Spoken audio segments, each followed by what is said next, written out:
way over there, and there's another one. So it's hard to say how many there are yet. So we're probably seeing at least 4 or 5 right here already. So transients only eat marine mammals. They're the ones that knock seals off icebergs and knock seals off haulouts.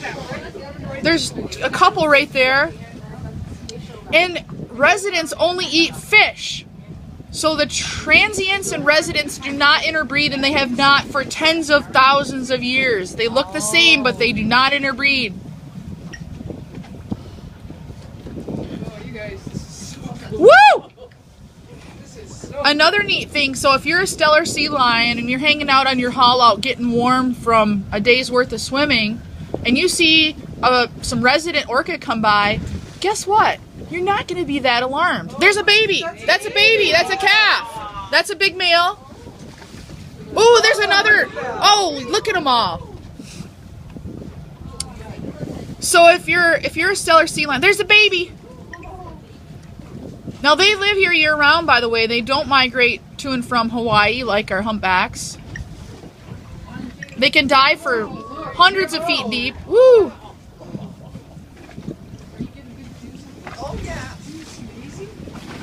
So their lungs are adapted. Hey, baby. That's probably a yearling there, 1.5 old. Baby. So if they're around, where the humpback whales are staying out of the way?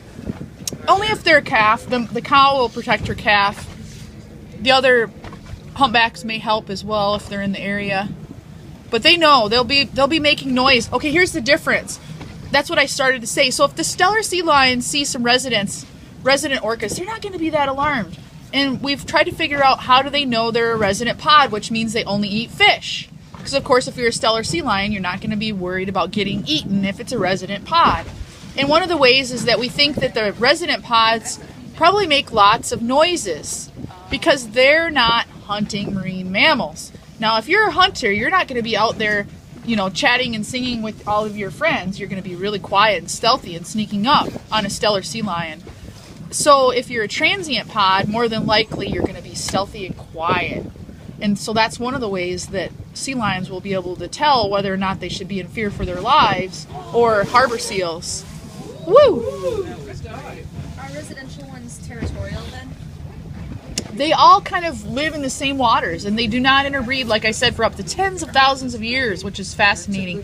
Their DNAs are distinctly different. And they all will comb these waters, and they don't really hang out together. Another fascinating thing about orcas, they're a matrilineal society. So that means, oh, did you see that one jump out of the water? Yes. That was a breach. I missed it.